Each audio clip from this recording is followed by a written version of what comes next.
പൈസ നോക്കി ആരെങ്കിലും ഒരാൾ കെട്ടിയാൽ, പൈസ നോക്കി ആരെങ്കിലും ഒരാൾ നിക്കാഹ് ചെയ്താൽ, മഹാനാകുന്ന നബിയുന മുഹമ്മദ് മുസ്തഫ സല്ലല്ലാഹു അലൈഹി വസല്ലമ തങ്ങളു എന്റെ പ്രിയമുള്ളവരെ പറയുകയാ, മൻ തസവ്വജ ബിഇംറഅത്തിൻ ലിമാലിഹാ, സമ്പത്ത് നോക്കി എന്റെ പ്രിയമുള്ളവരെ ആരെങ്കിലും ഒരാൾ എന്റെ പ്രിയമുള്ളവരെ കല്യാണം കഴിച്ചാൽ ലം യസിദുഹുല്ലാഹു ഇല്ലാ ഫഖറാ, അവരുടെ ജീവിതത്തിലുണ്ടല്ലോ ദാരിദ്ര്യമുണ്ടല്ലോ അല്ലാഹു തരുന്നതാ. അതുകൊണ്ട് 100 പവന് ചോദിച്ചു വാങ്ങുന്നവര്, അല്ലാഹുവേ സ്വിഫ്റ്റ് കാർ വേണമെന്ന് പറഞ്ഞു വാശി പിടിക്കുന്നവരോട് പറയുകയാ, പെണ്ണിന്റെ വീട്ടുകാര് ബൈക്ക് തരാമെന്ന് പറയുമ്പോ ബൈക്ക് വേണ്ടോ, എനിക്ക് സ്വിഫ്റ്റ് കാർ തന്നെ വേണമല്ലോ, അല്ലെങ്കിൽ ഇന്നോവ വേണമല്ലോ എന്ന് പറയുന്നവരോട് പറയുകയാ, മഅദല്ലാഹ് ലം യസ്ദുഹുല്ലാഹു ഇല്ലാ ഫഖറാ,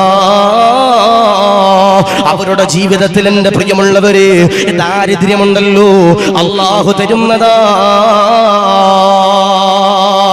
സമ്പത്ത് നോക്കി ആരെങ്കിലും ഒരാൾ കെട്ടിയാൽ അവരെ അല്ലാഹു ദാരിദ്ര്യം കൊണ്ട് പരീക്ഷിക്കുമെന്ന് നബിയുന മുഹമ്മദ് മുസ്തഫ സല്ലല്ലാഹു അലൈഹി വസല്ലം. നമ്മുടെ വീട്ടിൽ വന്നിട്ട് ഒരു ചെറുപ്പക്കാർ, ഇതിപ്പോ സ്ത്രീധനം നേരിട്ട് ചോദിച്ചാൽ അകത്ത, സ്ത്രീധനം നേരിട്ട് ചോദിച്ചാൽ അകത്ത. ഇപ്പൊ സർക്കാർ പറഞ്ഞു ഡൗറി വാങ്ങാൻ പാടില്ല, ഡൗറി ചോദിച്ചു വാങ്ങാൻ പാടില്ല എന്ന് സർക്കാർ പറയാനുണ്ട്. അപ്പൊ ഇപ്പൊ മിക്ക ചെറുപ്പക്കാരന്റെയും വാപ്പന്മാർക്ക് കുരുട്ടുദ്യ. ഈ കുരുട്ടുദ്യ എങ്ങനെ തോന്നുക? നേരിട്ട് ചോദിക്കൂല, ഈ വായിൽ പല്ലില്ലാത്ത മരിക്കാനായ ചില വാപ്പന്മാരെ കൊണ്ടായിരിക്കും ചോദിപ്പിക്കുക, ചില പ്രായമുള്ള കാരണവന്മാരെ കൊണ്ടായിട്ടും ചോദിപ്പിക്കുക. എന്ത് ചോദിക്കുക? എല്ലാം ഉറപ്പിക്കും. എല്ലാം ഉറപ്പിക്കുമ്പോൾ എന്താ പറയാ, പെണ്ണൊന്നും വേണ്ട, പ്രശ്നമൊന്നുമില്ല, ഞങ്ങൾക്ക് പെണ്ണിനെ മാത്രം മതി, ഞങ്ങൾക്ക് സ്ത്രീധനൊന്നും വേണ്ട, ഇനി സ്വർണം തന്നാലും ഞങ്ങൾ വാങ്ങണില്ലെന്നൊക്കെ പറയും. നിശ്ചയത്തിന്റെ ദിവസം ഈ വാച്ചിടാനും അത്തറിടാനും പൈസ തരാനൊക്കെ ചില ആളുകൾ വരാറുണ്ട്, ചടങ്ങുന്ന രീതിയിൽ വരാറുണ്ട്. വരുന്ന ദിവസം ചില ആളുകൾ ചോദിക്കും, മൂത്തവന് ഇത്ര കിട്ടിയ അപ്പൊ ഇളയവൻ എത്ര തരിക, മൂത്തവന് ഇത്ര കിട്ടിയ അതുകൊണ്ട് ഇളയവൻ എത്ര തരിക എന്ന് ചോദിക്കുന്ന ആളുകളോട് പറയാ, ഇവിടെ ഇരിക്കുന്ന പെൺമക്കളുള്ള സഹോദരങ്ങളോട് പറയാ, പെൺമക്കളുള്ള സഹോദരങ്ങളോട് പറയാം. ചില ആളുകൾക്ക് പ്രയാസം, ഉസ്താദെ 4 പെൺമക്കളാണല്ലോ ഉസ്താദെ, 3 പെൺമക്കളാണല്ലോ ഉസ്താദെ. ഞാൻ പറയാ, ഒരാൾക്ക് 3 പെൺകുട്ടികളുണ്ട്, ആ 3 പെൺകുട്ടികളെ കെട്ടിച്ചു വിട്ടാൽ, നല്ല രീതിയിൽ വളർത്തി വലുതാക്കി അവരെ നല്ലൊരു ദീനീ ബോധമുള്ളവന്റെ കയ്യിൽ കെട്ടിച്ചു വിട്ടാൽ അവർക്ക് സ്വർഗമുണ്ടെന്ന് നബിയുനാ മുഹമ്മദ് മുസ്തഫ സല്ലല്ലാഹു അലൈഹി വസല്ലം. 2 എന്നൊരു റിവായത്തിലുണ്ട്. അല്ലാഹു ഈമാൻ നൽകുമാറാവട്ടെ, അല്ലാഹു കബൂലാക്കുമാറാവട്ടെ. നമ്മൾ പറയും ഉസ്താദേ സ്വർണത്തിന് വില കൂടി, ഇല്ലാന്ന് ഞാൻ പറയണില്ല, എല്ലാത്തിനും വില കൂടി, ഞങ്ങൾ എങ്ങനെ ഉസ്താദേ പൈസ കൊടുക്കുക എന്ന് ചിന്തിക്കുന്ന ചില ആളുകളുണ്ട്. നിങ്ങൾ അൽഹംദുലില്ലാ നല്ല നിയ്യത്തോടു കൂടി ജീവിച്ചോ, അല്ലാഹു നൽകും. ഞാൻ നിങ്ങളോട് പറയുന്നത്, നമ്മുടെ വീട്ടിൽ വന്ന് സ്ത്രീധനം ചോദിക്കുന്ന ആളുകളോട് പറയാൻ കഴിയണം, ഞങ്ങൾ ഇവിടെ ബീഫ് സ്റ്റാൾ അല്ല നടത്തണേ, ഞങ്ങൾ ഇവിടെ ഇറച്ചി കച്ചവടമല്ല നടത്തണേ, തൂക്കി വില പറയാൻ എന്റെ മകളെ നിങ്ങൾക്ക് തരുന്നില്ല എന്ന് പറയാനുള്ള ഒരു ബോധ്യം എന്റെ പ്രിയപ്പെട്ടവരെ നമ്മൾ പെൺകുട്ടികളുടെ വാപ്പമാർക്ക് വേണം. അല്ലാഹു ഈമാൻ നൽകുമാറാവട്ടെ, അല്ലാഹു കബൂലാക്കുമാറാവട്ടെ. രണ്ടാമത്തേതാ ചില ആളുകൾ സമ്പത്ത് നോക്കി കിട്ടാറുണ്ട്. രണ്ടാമത്തേതാ ആദരമാകുന്ന പ്രവാചകനാകുന്ന നബി സല്ലല്ലാഹു അലൈഹി വസല്ലമ തങ്ങൾ പറയുകയാ, രണ്ടാമത്തേതാ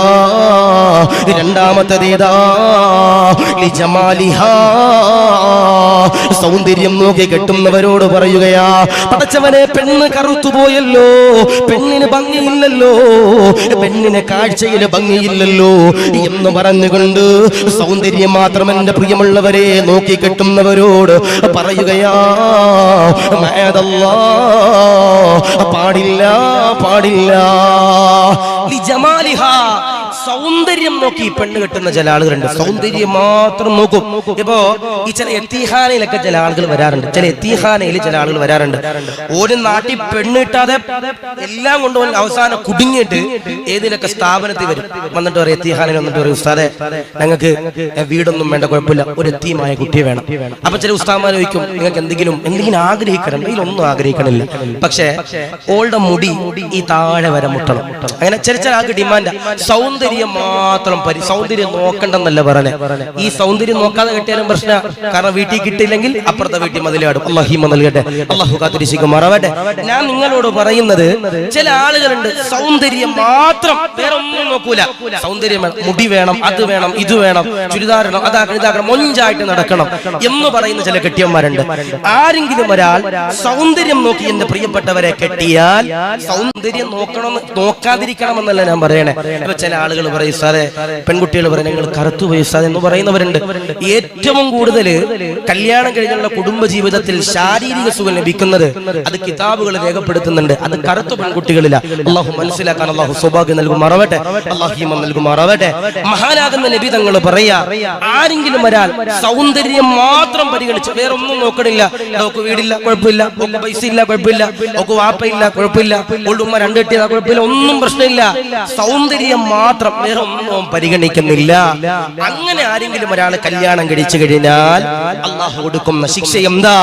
ആദരമാകുന്ന പ്രവാചകനാകുന്ന നബി തങ്ങൾ പറയുകയാ, സുബ്ഹാനല്ലാഹ് മഅദല്ലാഹ് മൻ തസവജാ ബിഇംറഅത്തിൻ ജമാലിഹാ. ആരെങ്കിലും ഒരാൾ എന്റെ പ്രിയമുള്ളവരെ സൗന്ദര്യം നോക്കിയിട്ട് വിവാഹം ചെയ്തു കഴിഞ്ഞാൽ, സൗന്ദര്യം മാത്രം നോക്കിയിട്ട് വിവാഹം ചെയ്യുന്നവരോട് എന്റെ പ്രിയമുള്ളവരെ പറയുകയാ, നബി തങ്ങൾ എന്റെ പ്രിയമുള്ളവരെ പറയുകയാ, ഫഅസാ ഹുസ്നുഹുന്ന അൻ യതിഹിയഹുന്ന. ആരെങ്കിലും ഒരാൾ സൗന്ദര്യം മാത്രം നോക്കിയിട്ട് വിവാഹം കഴിച്ചു കഴിഞ്ഞാ, പെണ്ണിന്റെ സൗന്ദര്യമുണ്ടല്ലോ പെണ്ണിനെ നശിപ്പിച്ച് കളയുന്നതാ. അതുകൊണ്ട് പ്രിയമുള്ളവരോട് പറയുകയാ, പെണ്ണ് കെട്ടുമ്പോ സൗന്ദര്യത്തിൽ മാത്രം എന്റെ പ്രിയമുള്ളവരെ പരിഗണിക്കാൻ പാടില്ല. വിവാഹം ചെയ്യുമ്പോ സൗന്ദര്യം മാത്രം എന്റെ പ്രിയമുള്ളവരെ പരിഗണിക്കാൻ പാടില്ല. മഹാനാകുന്ന നബി തങ്ങളുടെ മുമ്പിലേക്കുണ്ടല്ലോ ഒരു സഹാബി ഇങ്ങനെ കടന്നു വരികയാ. നബി തങ്ങളോട് പറയുകയാ, യാ റസൂലല്ലാഹ്, ഞാനൊരു സഹാബിയാ, കല്യാണം കഴിഞ്ഞവനാ, എനിക്കൊരു സുന്ദരിയായ ഭാര്യയുണ്ട് നബിയേ. നബി തങ്ങളോടാ സഹാബി പറയുകയാ, എനിക്കൊരു പരാതിയുണ്ട് നബിയേ, എനിക്കെന്റെ ഭാര്യയെ കുറിച്ച്, സുന്ദരിയായ ഭാര്യയെ കുറിച്ച് എനിക്കൊരു പരാതിയുണ്ട് നബിയേ. നബി തങ്ങളാ സഹാബിയോട് ചോദിക്കുകയാ, എന്താണ് പരാതി, എന്താണ് പരാതി? ഭാര്യയെ കുറിച്ചുള്ള പരാതിയുണ്ടല്ലോ, എന്താണെന്ന് ആ സഹാബിയോട് പറയുമ്പോ ആ സഹാബി അതാ കണ്ണുനീരോട് പറയുകയാ, യാ റസൂലല്ലാഹ്, എന്റെ ഭാര്യ എന്ന് പറയുന്നത് വല്ലാത്ത അഴകാ നബിയേ, എന്റെ ഭാര്യ എന്ന് പറയുന്നത് വല്ലാത്ത സൗന്ദര്യമാ നബിയേ, എന്റെ ഭാര്യ എന്ന് പറയുന്നത് വല്ലാത്ത സുന്ദരിയാ നബിയേ. എന്റെ ഭാര്യ അതാ വഴിയിലൂടെ നടന്നു പോകുമ്പോ ആരെങ്കിലും ഒരാള് കടന്നു വന്നിട്ട്, ഏതെങ്കിലും ഒരു പുരുഷനുണ്ടല്ലോ എന്റെ ഭാര്യയുടെ കയ്യിൽ തട്ടിക്കഴിഞ്ഞാൽ, എന്റെ ഭാര്യ അതാ അവരുടെ കൈയുണ്ടല്ലോ തട്ടിമാറ്റാറില്ല, അതിന് സുഖം കൊള്ളുന്നവളാ. മഹാനാകുന്ന പ്രവാചകനാകുന്ന നബി തങ്ങളു ആ സഹാബിയോട് പറയുകയാ, നബി തങ്ങള് സഹാബിയോട് പറയുകയോ, തുല്ലിക്കഹാ, തുലാഖ് ചെല്ലണേ സഹാബാ. ഇവിടെ ഇരിക്കുന്ന സഹോദരങ്ങളോട് പറയുകയാ, തുലാഖ് ചെല്ലല്ലേ, തുലാഖ് ചെല്ലല്ലേ, തുലാഖ് ചെല്ലല്ലേ. തുലാഖ് ചൊല്ലിക്കഴിഞ്ഞാൽ അർശ് പോലും എന്റെ പ്രിയമുള്ളവരെ വിറങ്ങലിക്കുമെന്ന് പറയുമ്പോ, നാദാ കാക്കണേ അല്ലാ. ഒരു തലാഖ് ചൊല്ലുന്നവരുണ്ട്, രണ്ട് തലാഖ് ചൊല്ലുന്നവരുണ്ട്, മൂന്ന് തലാഖ് ചൊല്ലുന്നവരുണ്ട്. ഭർത്താവുള്ളപ്പോ ഭർത്താവിന്റെ വിലയറിയൂല, ഭാര്യയുള്ളപ്പോ ഭാര്യയുടെ വിലയറിയൂല. അവര് മരിച്ചു കഴിഞ്ഞാൽ അത് വല്ലാതെ അദാബാ. പടച്ചവനെ ഏകദേശം 3 വർഷം മുമ്പ് കോഴിക്കോട് ജില്ലയില് വടകര എന്ന് പറയുന്ന ഒരു സ്ഥലമുണ്ട്. അവിടെ എന്റെ പ്രിയമുള്ളവരെ വയലിന് പോയപ്പോ ഒരു സഹോദരൻ എന്റെ കൈ പിടിച്ചുകൊണ്ട് പറഞ്ഞതാ, പ്രിയമുള്ള ഉസ്തോ, പള്ളിക്കാട്ടിലേക്കൊന്ന് കടന്നു വരുമോ ഉസ്താദേ? ഒരാളുടെ ഖബറുണ്ട് ഉസ്താദേ, അവിടെ വന്നൊന്ന് സിയാറത്ത് ചെയ്യുമോ ഉസ്താദേ? ഞാൻ ആ ഖബർസ്ഥാനിലേക്ക് കടന്നു ചെല്ലുമ്പോ അതാരെന്നറിയോ? ആ പ്രിയപ്പെട്ട സഹോദരന്റെ ഭാര്യ.